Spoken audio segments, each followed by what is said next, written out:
Squiggle, squiggle, ladies, how's it going there? I'm gonna come in there. We got one like, we got two likes. Where's the button that says main? There's supposed to be a little. There it is. My thumb was over it. Hello there. I'm not muted. But good to see you guys. Trying 11:30 today. Good morning. Welcome to the show, James True Live. I am James True, and I'm alive. Oh, look at that! I am. That's what all my cells are saying at the same time. Why are we messing around? James, just get to it. What do you got, James? Tell us what you got, James. We'll start with this clip. It's important. Make sure you can hear this. How many people live in Iran, by the way? I don't know the population. At all? No, I don't know the population. You don't know the population of the country you seek to topple? How many people live in Iran? 92 million. Okay. Yeah, How could you not know that? I don't sit around memorizing population tables. Well, it's kind of relevant because you're calling for the overthrow of the government. Why is it relevant whether it's 90 million or 80 million or 100 million? Why is that relevant? Because if you don't know anything about the country... I didn't say I don't know anything about Okay, what's the ethnic mix of Iran? They are Persians and What percent? predominantly Shia. Okay, this is cute. It's not okay. even... You don't know anything about Iran. So okay, I am not the Tucker Carlson expert on Iran. You're a senator who's calling for the overthrow of the government. You're the one who don't know anything about the country. No, you don't know anything about the country. You're the one who claims they're not trying to murder Donald Trump. You're the I'm one not saying that. Who can't figure out if it was a good idea to kill General Soleimani, and you said it was bad. You don't believe they're trying to murder Trump. Yes, I do. Because you're not calling for military strikes against them in retaliation. And if you really believe that... We're carrying out military strikes today. You said Israel was. Right, with our help. I said we. Israel is leading them, but we're supporting them. Well, you're breaking news here because the U.S. government last night denied, the National Security Council spokesman Alex Pfeiffer denied on behalf of Trump that we were acting on Israel's behalf in any offensive capacity. No, we're not bombing them. Israel's bombing them. You just said we were. We are supporting Israel. High stakes. You're a senator. If you're saying the United States government is at war with Iran right now, people are listening. Okay. Wow, that is some cutting news. I'm not muted, right? But you heard that, right? You heard that. Holy cow. Look at this Holy Hathor, right? Holy Hathor. That's a pretty big... It's a pretty big news come out. I don't know who put somebody dropped some acid in Tucker's Wheaties. That's clear. Maybe mushrooms. Probably mushrooms. Probably a little psilocybin. Probably, yeah. I'm kind of mad at Tucker because I still remember the video where he was caught under a catering tent. I don't talk about this a lot because it scarred me. This was back in the days when I thought there was a deep state. Yeah, I used to think there was a deep state. Waiting for the song. When I was your age, I thought it's just a deep state. It's just it's just a little bit of bad government. The rest of it, 100% valid. Yeah, you remember those days. And Tucker Carlson was in there inside the catering tent, and someone went up to him and was like, "Hey, Tucker, what do you think about the idea that 9/11 was an inside job?" And he laughed. He's like, he scoffed. Yeah, that's the word of the day. He scoffed is what happened. He scoffed at this idea. And I sort of had some trouble with him. Now, this, right? This, guys, this is not so bad, right? This is new Tucker. This is post-corona Tuckeroso, right? This is the Tucker that you want. This is the Tucker that we need. It's frankly the only Tucker that we've ever had coming.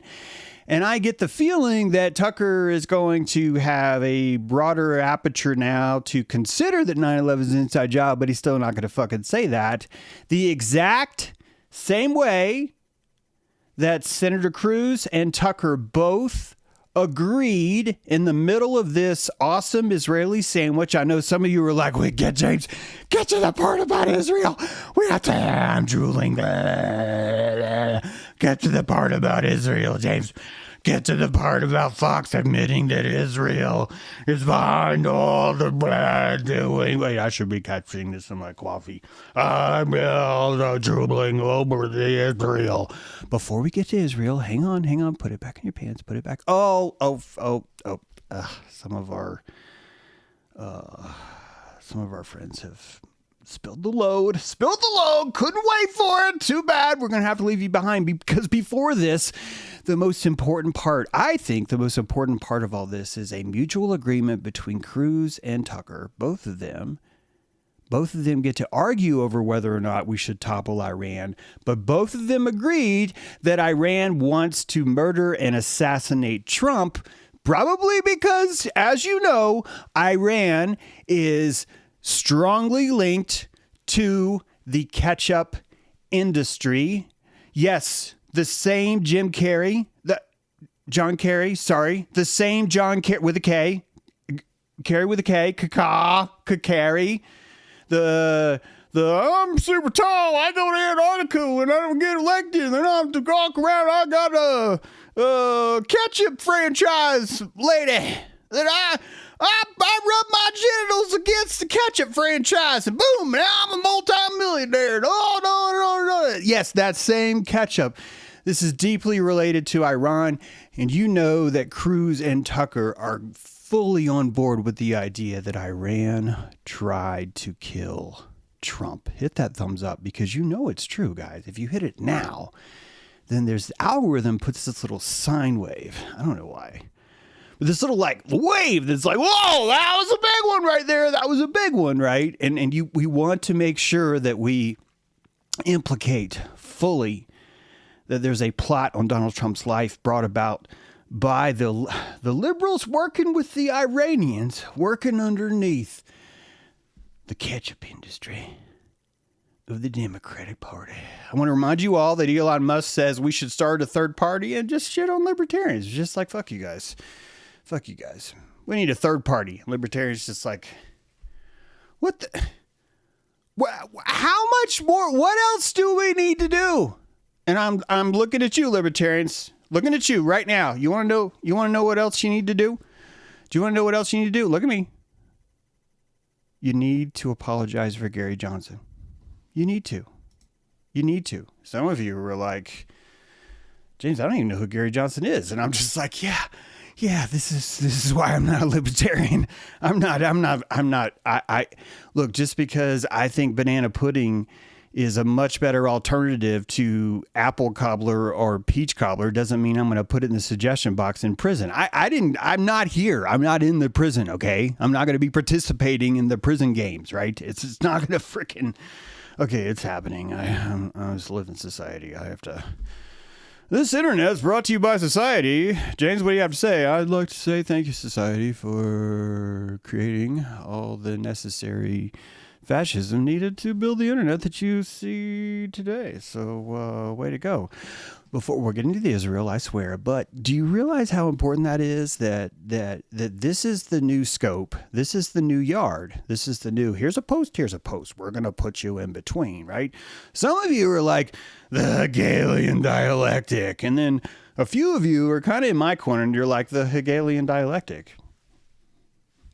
But others of you are like, the Hegelian dialectic. The most evil dialectic out of all the dialectics that have ever been created. The Hegelian one is clearly the most evil of all of them, James. This is why no one watches you, you Luciferian fuck, because you're always compassionating dialectics that you should not be compassionating. And I'm just telling you guys, you're just watching it work. It's just like, hey, let's put a fence post up here, which is that we should bomb the shit out of Iran and take, this is literally what we're doing. We're psychopaths on TV doing this, by the way, just so you know. It's like, over here, we're going to bomb the shit out of Iran. And then over here, we're going to bomb the shit out of Iran, but we're going to do it responsibly. And you're just, and in the middle, what's in the middle? What's in the middle? You guys tried to kill Trump. You guys radicalized one of our own, set him out against the very nature of which he was brought up from the sacred soil of what we call Virginia, even though it's named after some English queen, but that's what we do around here. And you try to kill him. You can't be killing one of us, even if he's one of us, because he's one of us still. He's still in there. He's still got all that stuff going on. He's still got it. And we're just here We're just here waiting for the sun. We're just here waiting for the sun. No, that was the wrong one. It's okay. We'll figure this out. Because what I really wanted to do is kind of remind you what we were talking about yesterday, which is that, hey guys, hope you're doing well. We've been hearing since 1992 that Iran 6 months away from the nuclear bomb in 2002. 6 months away from a nuclear bomb, 2005. 6 months away from a nuclear bomb, 2010. 6 months away from a nuclear bomb, 2015. 6 months away from a nuclear bomb. And we actually, I went into more of these detail. I actually showed you how it changed. Went from 16 days to 6 months. You get it. You can watch the show if you want. I'm not saying you should. I'm just saying that at first I wanted to kind of get you back in that juicy frame rate, because we are looking at Iran that's like, holy fuck, guys. Iran is quite honestly the Lamassu. This is a deep joke here, guys. Tell me if you get it. This is the Lamassu of the chimera of all political furniture is Iran. You've got United States, Russia, China, Israel, United Kingdom, France, Germany, Saudi Arabia. All these guys have deep ties into the soil of this, okay? Israel especially. Greater Israel, looking at you, Greater Israel. So, guys, you know it's fucked when they're like, oh, our nation's called Greater Israel? And you're just like, why is it greater? Because greater's a big implication. It's a big implication. So many graters, they had to make a moon out of it. Oh, that's funny, James. It's a greater. Anyway, they got regional influences. They got Iraq, they got Syria, they got Turkey, they got Afghanistan, they got Hezbollah, they got Lebanon, right? Then you got your Islamic clergy. Think about what's going on. You got the religious, if you want to talk about the religious right, holy shit, this is like the religious right. The Sharia conceptual notion, basically all the Orthodox people that you see right now that go around calling people Luciferians, that's Sharia law. I know you guys are like, we're not like them. That's not us, man. But no, that's exactly what it is. You're just looking at modern American orthodoxy, the one that insists there's this codified moral objective reality that's been dictated by some sacred invisible creature that only certain sentient beings around us are allowed to be called conscious, therefore given a soul, and that these souls have to earn their keep into a sacred chamber, but first they have to have sex, but not too much sex. They can't touch themselves, but they have to touch themselves, but only when it's necessary for these certain things to happen.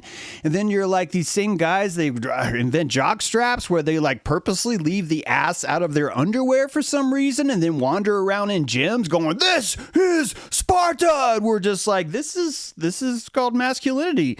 And then you're wondering why we have pride, and the whole time Priapus is sitting there going, what the fuck, y'all? Are you back or not? Are we worshiping me again or not? And the answer is no.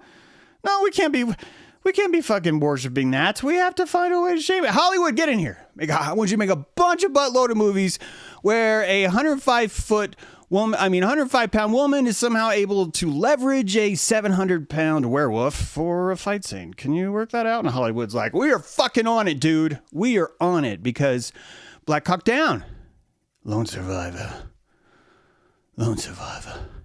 Story put out by the military, sanctioned by the military industrial entertainment complex, right? That literally is a complete lie that told you the story of one man, because of his Christian and Marine upbringing, let's call it that, defended himself from 200 Taliban who tried to murder him, all because he wanted to save a kid. And you're just like, yeah, this sounds like box cutters to me.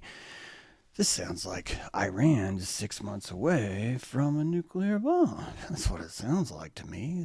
Kind of sounds like this. So just want you to understand that there's so many fingers in this pot. It's insane how many fingers are in the Iranian pot. What's more is, if you don't know Iranian history, please don't think that I do, but I just want to inform you a little bit, because I used to be a poli-sci major. It doesn't mean I know this shit, but I do remember what was going on during this time. I remember thinking, this is really interesting stuff, because the Shah, although many say we appointed him, and I think that we helped, But honestly, you know who really kept the Shah in power was the fucking Shah. That dude was a badass. I know we're not supposed to be like, hey, so why are you like talking about? But seriously, the Shah was a badass. This is like pre-World War II, right when that shit was coming up. He rose up and was like, man, this is crazy ass land. He literally led a white revolution. Did you believe that?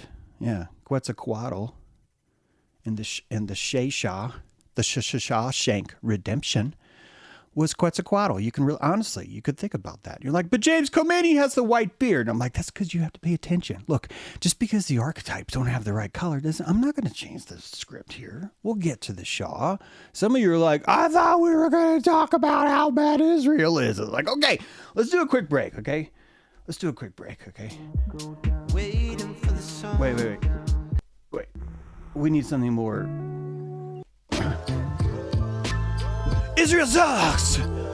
They're the cause of all my troubles! God, I fucking hate them!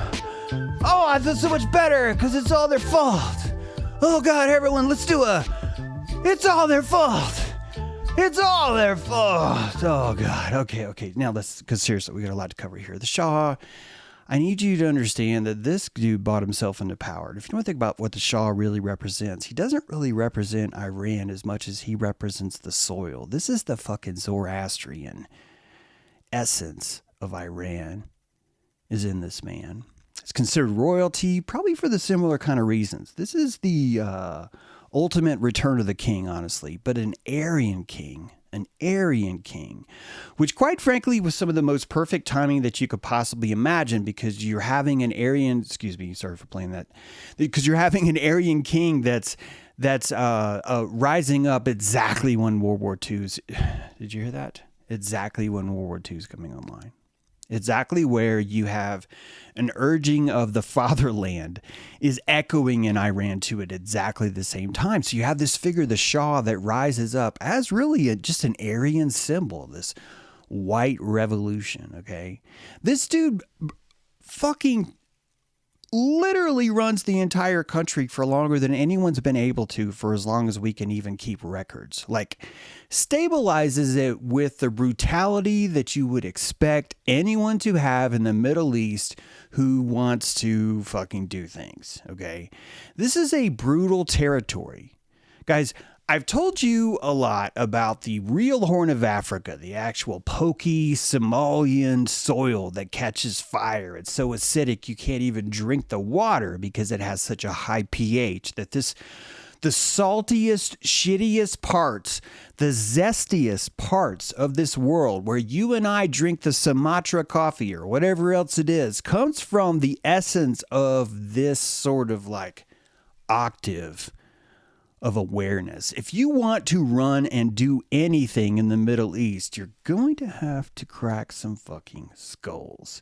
And listening to America try and somehow shame Iran for doing the exact same things that we did, have done, and are still doing to not just our indigenous population, but literally to every single person that has existed in the world is now aware of what shitbags the American military is. It's just the case of things. James, how dare I am not talking about veterans, although veterans, you want to look at me a sec? We like to say these are banker wars. Yeah, we like to say that. You and me, because I'm a veteran too, we like to say these are banker wars. And we say they're banker wars because they're done for money. They're banker wars because they're done for profiteering. And every single person who fights these banker wars is given a check for life with benefits to come with it. Now, is it a banker war when the very people who are fighting the war are making a profit? How much profit do you make off a war before a population says, well, now you're a fucking banker. Now you're just a war profiteer. Now, look, just because you're going to live sweet for the rest of your life because you go kill somebody because Kuwait, that doesn't mean that they're a war profiteer, James. That doesn't mean that. A war profiteer is someone who goes to a foreign place and kills people for profit to live a better life. Now you're conflating one person who's participated in war to live a better life for the rest of his life and raise his family, James. He's also raising his family. I remind you that eugenics is here, and if he doesn't have sex, we're going to lose this whole fucking thing. And then you got your banker over here, and he's in the war for profit. He's in the war to live sweet for the rest of his life. He's in the war to raise his family and grow different ones. James, these are so different. Don't you understand how different these are? Don't you understand? I just was channeling something. I'm sorry. Am I channeling too loud? Let me know if I'm channeling too loud. Forgive me. I did not mean to channel quite so loud. I get out of hand sometimes. I do. The Shah really ran Iran for 4 or 5 decades more than Khomeini did, for example. He died as a stateless monarch. He was overthrown by the dude on the right. Not only was he overthrown, but a year later he died. Not only did he die, but he died sort of like a Napoleonic, actually worse than Napoleon, where he was like desperately moving from country to country saying, will you guys help me out? Even America was like, oh, fuck, man. We don't want to help. Why do we help you out? We did eventually let him in, but it was already, he was already pretty sick by then. He ended up dying in Egypt, died in Cairo, Egypt. I don't feel that I'm qualified to tell you here's what all the country thought about him or what he did. I'm just telling you that in comparison to the Ayatollah, like you have one leader and the other leader, Ayatollah was just like, this is the winner. And if you look morally at these two people, this is going to sound insane. If you look morally at these two people, the Shah was actually a little bit closer to modern society. Quite frankly, a little bit closer to white values, to be honest. But what's weirder about this is that the Shah is actually more libertarian. The Shah himself believes stronger in the independence of Iran than the Ayatollah did. The Ayatollah believed that the Pharisees, the Sadducees, right? This is his language, but this is biblical language, so you would recognize this, right? But think about the Pharisees and the Sadducees would really run things, and the Ayatollah is just like, I'm with fucking them. And he lived 9 years, a nice rich life, basically, under that enclave. He really was a puppet, but from a different hand. So you have a white, what's called publicly a white puppet, a puppet of Western or even British influence, the Shah, or you have a clerical puppet. Iran doesn't really mind that it's a puppet. The same way that Cruz and Tucker don't really mind that they really have to kind of agree that that Iran wants to assassinate Donald Trump. That this is the crux of where we're at, especially when you look at we're just openly discussing the overthrow, the toppling of that nation on live TV while we're insisting how dangerous they are to us, how they somehow were able to radicalize a white dude and try and kill our president.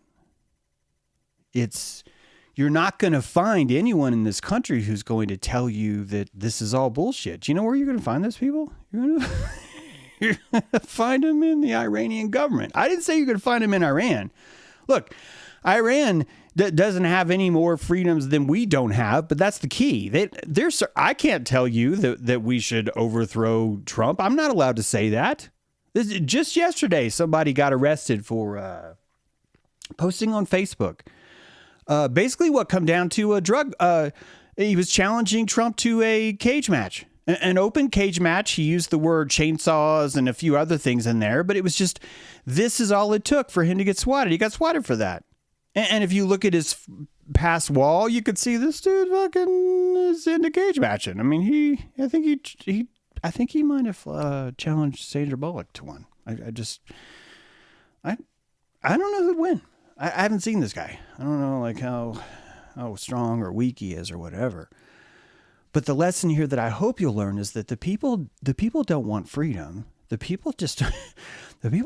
I think that the people understand how important it is that they have a dictator of some kind. I think they really want something more stable.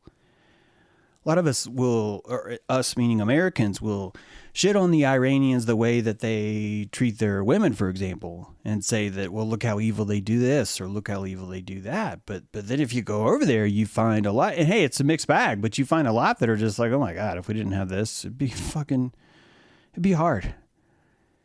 No pun intended, but it'd be hard to get anywhere. It'd be literally hard to do anything around here. Now, we could say that's vile, that's bliss, but it's just us. It's just our Watiko. We're just seeing in a different realm. You know what causes all this, guys? The dystopian nature that we see is only because some of us are doing so well. And our hatred is going to be with the dystopian. Oh, we must destroy the dystopian. But the dystopian is simply showing you that the bandwidth is stretched, that we've been moved into a larger fish tank. This is probably the best way to say it. That you have been moved into a larger fish tank and you were here to drink from and pee in, sorry, but that's true, and try and survive in this same sort of mishmash. But now you have more bandwidth, excuse me. Now you have more opportunity for bandwidth. So Iran, I think, has really been, to kind of sum this up, because I'm going to play you some clips. Iran has really, I think, been at the heart of this, just served as the Middle East reality show. America's kind of a kitten. Iran's a mouse, and they get beat around. And it's growing and changing. I am of the ilk that probably what happens is that a lot of people do actually get employed by the government and just want to help. I just think that's possible. I know a lot of us in the truth movement are like, oh, everyone in the government is just like, no, I think probably some dude went to Langley because he got out of an Ivy League school. He was epigenetically given the advantages to even know he could apply for a scholarship, like to even feel worthy of that. Like, it never occurred to me that I could apply for a scholarship. It might sound insane. It's like it never occurred to me as I even would be worthy of something like that. It's so weird how this world works. But in the time frame of that, I think good people would probably go to work for the CIA and the FBI. I think it probably happened. And when they get in, I think that they exercise their good intentions, but selfishly, they just want to do something. They want to make a mark. And so by making a mark, they're going to do things. And so a lot of the allegiance that you see that leads to a lot of evil is just the allegiance of blind individualism, operating inside of a company, looking for an opportunity to express themselves. I'm not saying it's less immoral. I don't think that our intentions have anything to do with whether or not we should claim morality, by the way. But I'm trying to say that it doesn't necessarily need to reach the level of the I was held sex slave for all the elite who took me to dinner and had sex with me and took pictures of me and told me how beautiful I was because they tortured me and I'm still wearing nipple clamps. That all that level, yeah, we could say that like 0.001% of them is that, but the rest of them are just people that are just like, yeah, I wanted to serve my country. It looks badass. I've got this little sticker that says CIA on it. I got a fucking badge. I get to walk in and have my eye scanned every quarter, shit like that. Like how's that any different than the Manhattan Project? How's that any different than being the dude that makes the washer that NASA orders, that for some reason they need washers from 16 unique companies around America for some reason. And now 16 unique companies are putting in their client list, we're proud to serve NASA and their washers. Ours are 3/16. Theirs are 3/16. It's very different. It's very different measurement. It's space, man. You got space. It's technical. It's a lot of technical stuff that you have to do. And that we utilize the same kind of propaganda as this sort of reality machine that you would use the same way with Iran, this play toy. a play toy. One of the biggest play toys that they've been used is in their nuclear program. Thank you so much, Disc Golf Gilligan. See you. Thank you so much. One of the best play toys, I think, is the nuclear program. And that most of the time when we've been dealing with Iran, it's because we're the threat to our nuclear initiative. Akbar Etemad, the Shah's nuclear program chief, was asked, this is the so-called father of Iran's nuclear initiative, actually asked the Shah himself, point blank, so what direction do you want to take? Do you want to use it, our nuclear program, for peaceful purposes or to build bombs? And according to Etemad, the Shah explicitly replied that nuclear weapons were undesirable, stating that possessing them would isolate Iran from the world. Okay? Why would it isolate Iran from the world if they had nuclear weapons? This is a big point, I think. And to me, it's more profound that I have 6 interviews for 60 Minutes with Mike Wallace where he's gone over, I think it's 6. I've got 5 clips, excuse me. I've got 5 clips of Mike Wallace who's, or 60 Minutes in general, mostly Mike Wallace, has interacted with Iran because I really wanted to make sure that I had this right for you guys. It's part of why I started 30 minutes late. Appreciate you guys. But these 5 clips that I'm giving you are showing you the different structures that America used through the media to propagandize Iran, and how, as culture and as technology grew, keep in mind that there was a time when a lot of these people in the CIA felt that the oil embargo could and would cripple America because it did. And that the energy crisis is really more about, let me explain this correctly.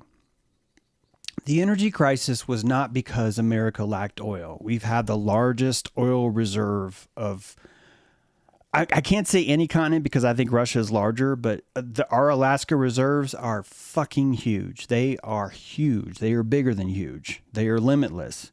BP has said there is no scarcity of oil. A literal oil company told you that right before their CEO was honestly burned at the stake, and a pipeline, the BP oil spill happened right after that.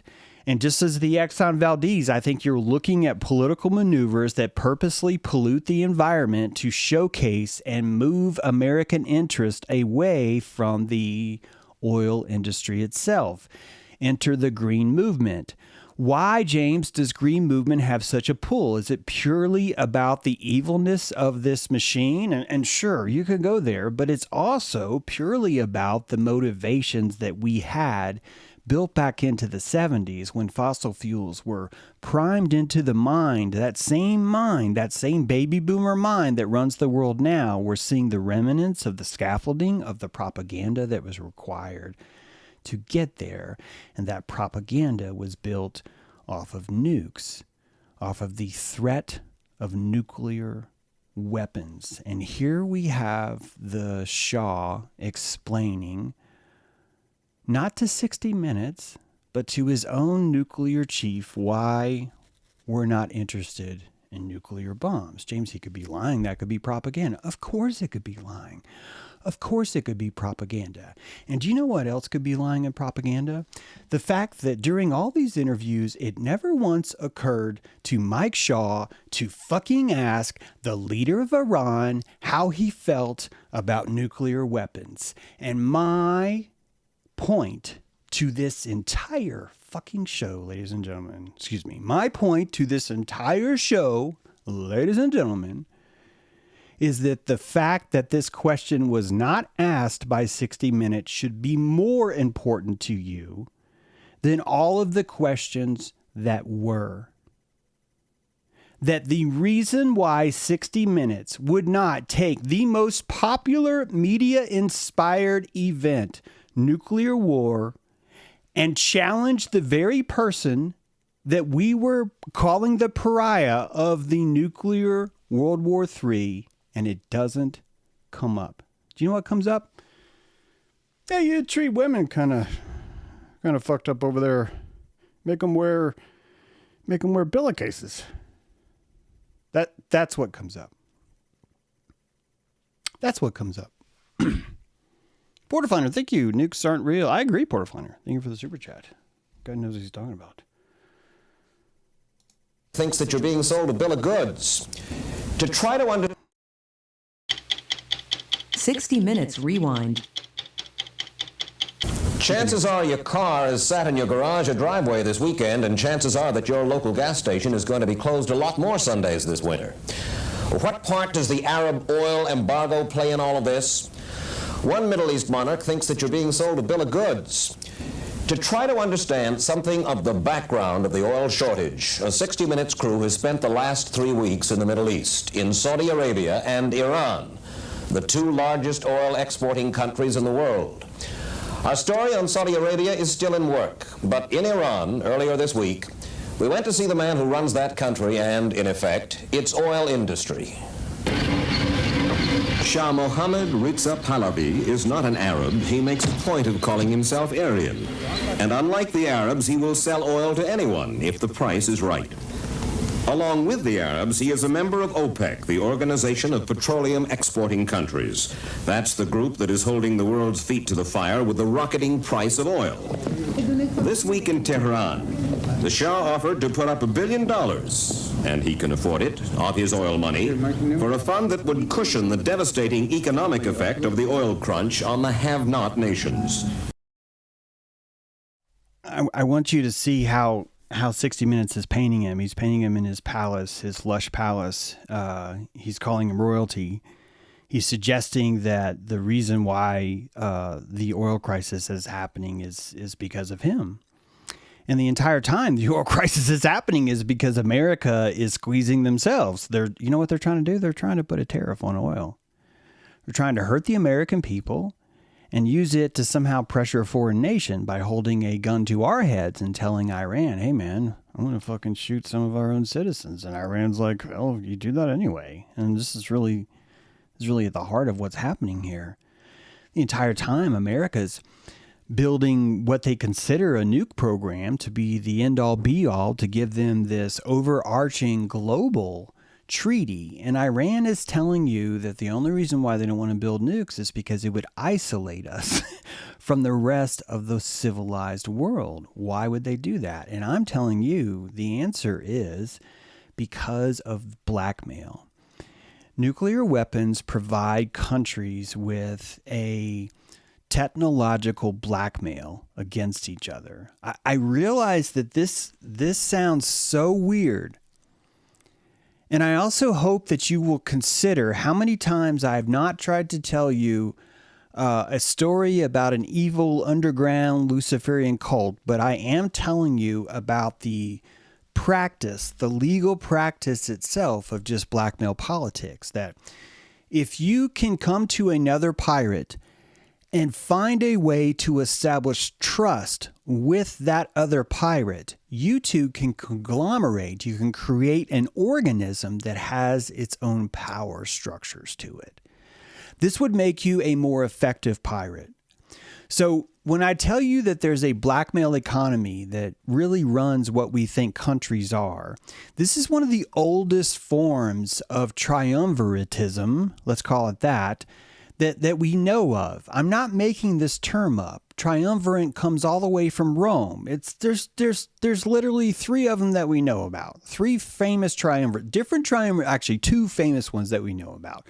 The third is an underground one that I will have to do another show on. But this alliance of 3 separate pirates that are fully invested in painting their own political architecture, most of it involving lies, decide that they can build lies together.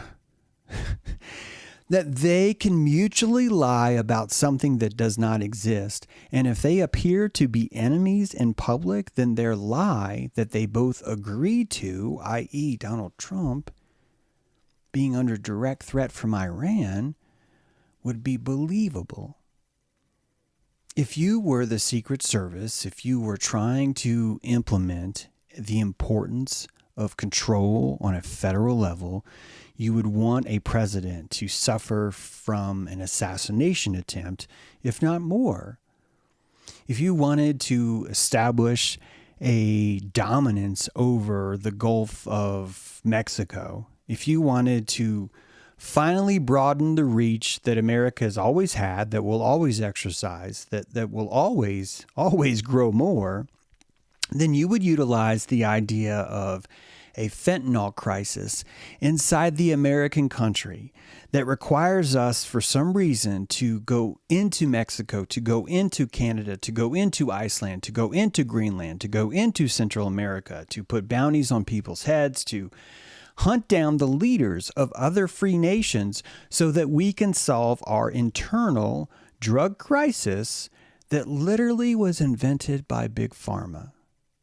That fentanyl itself was an invention by the exact same government that wants those same companies to have their informational protein shell placed inside of each of us.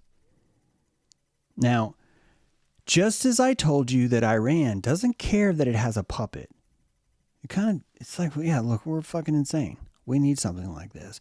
So too is America, the same, but even worse. I think we see it less. I think we have less touch with what this actually means to be a slave of the state. 2 years after the last clip I just showed you, this interview happened. This is 60 Minutes, and this is now 1976. This is 2 years after the oil squeeze, the pressuring of what is the petrodollar going to do? How is it going to be able to take over the world? This is how it takes over the world. We will squeeze these things while still using them. The Shah himself even said, guys, America, you're still importing the same amount of oil that you did before the crisis. Why are you saying that you lack oil? We have it. We will sell it to you, but you have to give us billions of dollars back. What do you mean, James? The $1 billion that I just showed you in the clip. Iran gave American interests billions of dollars to create a peaceful market in which OPEC, all the other petrodollar interests could conglomerate and just have fucking free trade. Why would Iran want their richest resource not to be at everyone's table? Of course they want that. So yet Mike Wallace is telling you, he's asking the president of Iran, why are you hurting kids? Why are you hurting families? Why are you coming to America and threatening all of us? And this is remember the military-industrial entertainment complex just doing its job. We hear 60 Minutes. I know that we have a nostalgia for these things, and it's okay, because you should have a nostalgia for the propaganda that brought you into this world, because it showed you to see through it. This is 2 years later. The Shah is not cooperating with America. America's kind of pissed. They're like, dude, what the fuck, man? And the Shah's like, go fuck yourself. I literally believe in the fatherland of Iran. I know my people are screwed up. I have to watch them every day. But I believe in the fatherland of our country, and I'm not playing your nuclear games. Iran savors the power and the worldwide attention his oil has brought him. Unlike most autocratic leaders, as his ambition and his military muscle have grown, so has his willingness to talk to foreign reporters. 60 Minutes made its yearly pilgrimage to the Shah's palace in Tehran to canvass the royal views on assorted topics, among them our presidential election. He clearly favors Ford, though he will not say so publicly. He thinks Carter fails to fully comprehend Iran's role in the defense of American interests. On the Middle East, the Shah is committed to a secure state of Israel, but he insists the Israelis must give back the Arab lands they conquered in 1967, and he believes the Jewish lobby in the United States helps breed Israeli intransigence on that matter. In fact, he says American presidents and presidential candidates are too quick to do the bidding of the Jewish lobby. Surely, Your Majesty, you're not telling me that the Jewish lobby in the United States pulls the strings of the presidency? Not entirely, but I think even a little too much, even for Israel interests. You think the Jewish lobby in the United States is too powerful for the interests of Israel? I think so. Sometimes they are disserving the interests of Israel because Explain. they're pushing around too many people. How do you mean pushing around? Well, pressuring, they have many means at their disposal. They are putting up pressure on many, many people. And at the end, I don't think that it will even help Israel. Why, if this is true, why would the President of the United States pay attention to that lobby? They are strong. Strong in what sense? They are controlling many things. Controlling what? Newspapers, medias, Your Majesty. banks, finances, and I'm going to stop there. Well, now wait just a second. You really do believe that the Jewish community in the United States is that powerful? They make the media reflect their view of foreign policy? Mm-hmm. Yes. They do not report, we do not report honestly? Don't mix things, please. I don't say the media. I say in the media they have people. Not the entire media. Some newspapers will only reflect their views, yes. No? The New York Times. I think that's probably goes down in the annals of history of one of the greatest future owns you could ever have, especially when it comes to that. I mean, 28 states, right, have made it, in most cases, a felony to boycott Israel in any way, to even discuss boycotting Israel. As I've pointed out in the show many times, Governor DeSantis, considered one of the ultra-conservative, staunch supporters of freedom, and one of those you would think would be freedom of speech, literally made it a felony for anyone who survived the USS Liberty to come on a college campus and just say what they think happened. That is considered not free speech. The exact same way that 60 Minutes is saying, hey, they're making you wear a pillowcase over your head. That's not free speech either. And don't get me wrong, Iran cannot even criticize their own government because they're living in a shithole that needs, I don't even mean it that way. You're surrounded by hyena. That's what you are. Middle East is surrounded by hyena. Why would it not be? Guys, you're surrounded by hyena too. All they are is civilized. It's the only difference. And do you know what civilization really means? Just amalgamated into a pressure mold of just what society is around you. It doesn't even mean they're like better people, right? The same behaviors are still there. This guy really has a spine. This guy really has a spine for his land and his country and his ideals. And we shot him in the back for that. Of course, his country didn't help, right? He was overthrown by the Ayatollah. So the Ayatollah came in right after that. And this is really when Islam really came to the main front. You know what brought Islam to the main front is the West. The West did. The West showed you how crucially dangerous it was for the Middle East to allow anyone else to have interest inside the United States. You know how Trump is like saying there's a Gulf of America, then there's the Gulf of Mexico. You do know that the exact same debate already took place in the Middle East with the Gulf of Persia and the Gulf of Arabia, right? You know this. I mean, maybe you don't. Maybe American media isn't telling us these things enough, but the exact same thing happened over there. America first used to be Arabia first. That the UAE is the response to the West. That this entire conglomerate has been a response to the West. All the crazy ass things they're trying to do in Saudi Arabia, the hole, the line, the giant phallus, all the other crazy stuff they're trying to do is like, what are we going to do? Because the rest of the world has sold the idea that there's not enough oil. Meanwhile, the president of BP is literally going, guys, we have plenty of oil. We know how to get it now. It's abiogenic. Guys, it's actually the greenest tech we have. And Iran knows what they're facing. They're facing stupidity because they're facing the same propaganda that their own people suffer from, but it's just of a different flavor. They face this kind of propaganda. Come on, George.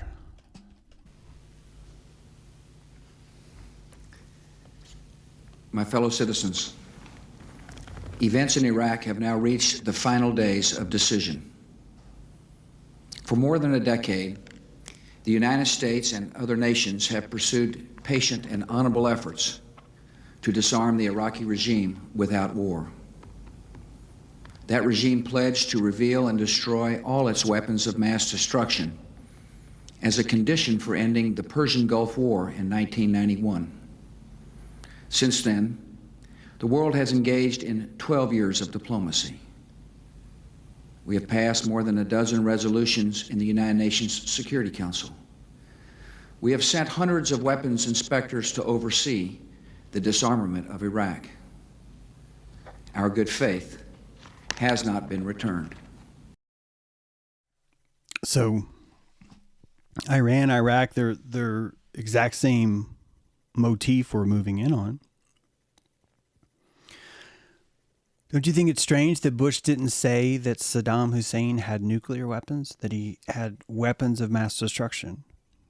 What if I was to tell you that the CIA had decided, that the military higher-ups had decided that nuclear weapons had ran their course on the stage and it was necessary to pull them off the stage because people weren't buying it?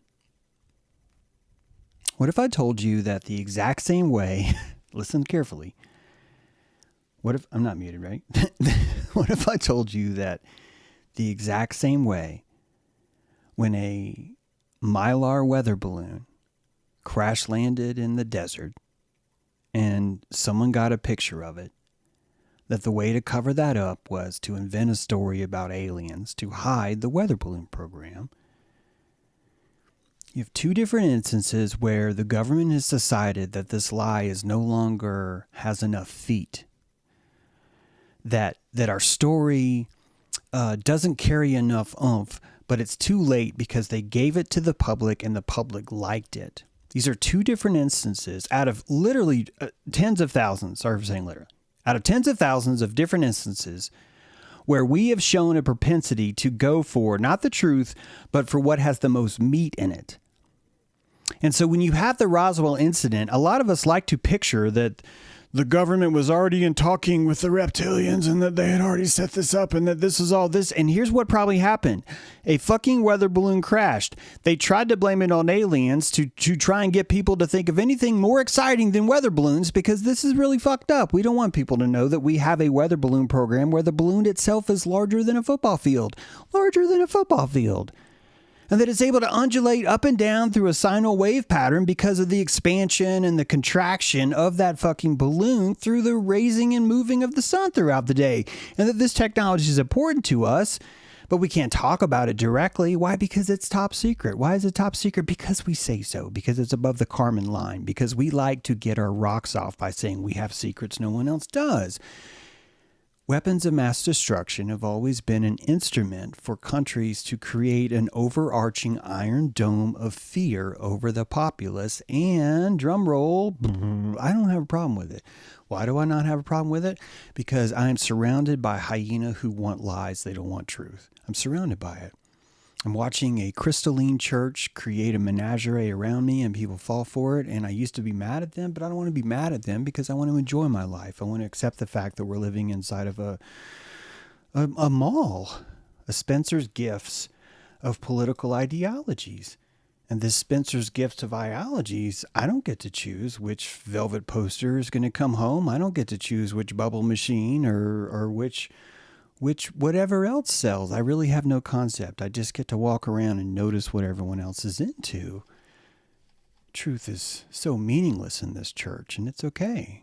Weapons sales stopped when the Shah was deposed, but the money remained in the U.S. Let's you and I play a game.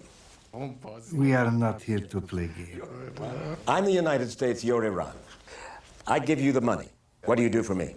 Then we'll be ready to talk to one another. You serious? This would be a sign of goodwill. You may choose something else as evidence of goodwill. But for now, instead of talking to each other, Iran and America keep talking past each other. For example, U.S. officials say their biggest concern is Iran's program to build a nuclear bomb. Iran insists it only wants nuclear energy, not the bomb. What the Americans did in Hiroshima and Nagasaki has had everybody hate the idea of getting the bomb. You are not going after a nuclear bomb. Definitely not. You swear on Allah. Swearing is not needed. Those who swear are the ones who want to lie. We are not going after the nuclear bomb, or biological weapons, or chemical weapons. Absolutely not. Absolutely not. It's so easy to be like, well, he's fucking lying. Of course he's going after him. It's also very easy to realize that he probably actually told Mike Wallace, we think you're full of shit. And then the only clip they could pull out of that is what you did in Nagasaki and Hiroshima really was probably more about just the mind fuck that occurred during that. That the mind fuck of firebombing the shit out of a place and calling it a special secret weapon that no one's ever seen before. That this is a weapon that no one's ever seen before. It's the same Wetiko, this ability, this overarching ability to hold a fantasy. What if I was to tell you that holding this fantasy is the same as holding an immunity to smallpox? That when two different psyches interact with each other, and one is first world and one is second world or third world, that the first world has two more layers of fantasy wrapped around them, and that those layers of fantasy give it the propaganda of barcodes to think, I will not get sick if I eat this green pepper because it has a fucking barcode on it, to this is the land of free and free to remain free, so thank you for your service. And that all these things are just montratic sort of plasma that we have that's been imbued with the collective of each other, and that collective is fired from the neocortex that has more calories in the first world than it has in the second. This is why Indians die of smallpox, ladies and gentlemen. The biggest lie wins. Iran knows this. Iran knows this. And you know what? Iran knew how to pick their leaders, but they got a little too cocky. Ahmadinejad plans to be in New York this week for the UN General... 60 Minutes Rewind. Sorry. The president of Iran, Mahmoud Ahmadinejad, knows how to infuriate the Western world, and he did it again last week when he asked to visit Ground Zero. Ahmadinejad plans to be in New York this week for the UN General Assembly meeting. The man who questions the truth behind the Holocaust is expected to demand once again the elimination of Israel. We spoke with Ahmadinejad on Thursday in the garden outside his office in Tehran. We started with that angry reaction to his plan to visit the World Trade Center site. Sir, what were you thinking? The World Trade Center site is the most sensitive place in the American heart. And you must have known that visiting there would be insulting to many, many Americans. Why should it be insulting? Well, sir, you're the head of government of an Islamist state that the United States government says is a major exporter of terrorism around the world. We obviously are very much against any terrorist action and any killing. And also we are very much against any plots to sow the seeds of discord among nations. Usually you go to these sites to pay your respects and also to perhaps air your views about the root causes of such incidents. Tell me you heard that. Tell me you heard that. Look, I know he's Ahmadinejad. I know he's like, oh, he's bad. Oh, James, he's so bad. Oh, he wears like a gray cloak. Oh, he's James. He's got dark eyes. Everyone in the movies has dark eyes. He's got dark eyes, James. He's got dark eyes. Do you understand how fucking politically massive that is? That calligraphy? You can hear me, right? Tell me you get that. This is why the first dude told you, if we buy nuclear weapons, we are isolated from the world because we're not allowed to speak. We are not allowed to discuss the very things that we think will save us as a nation, which is the truth. I swear to you, this is a Zoroastrian truth emitting from this ancient chimeric Lamassu of Iran itself, this Sumerian pride, this Persian pride of fuck you. And you know what? It didn't work. The Wetiko is too strong in America. The same way the Shah was disrespected and exiled by his own people, so too do we exile and throw out the very people that want that kind of truth too. We're in a new world now. This new world of fantasy, and I want you to embrace it. It's not broken. We are looking at levels of fantasy inside levels of fantasy. I'm switching directly to Dojo right now. You should come see us there. 5 minutes late. I hope they don't mind me showing up late. But if you want to continue this discussion, you should come to Dojo. You can find the link in Patreon. Hope to see you there. Hope you enjoyed the show. Let me know what you think in the comments. My name's James True, and bomb Iran. Are you sure you want to delete Iran? Are you sure you want to delete Iran?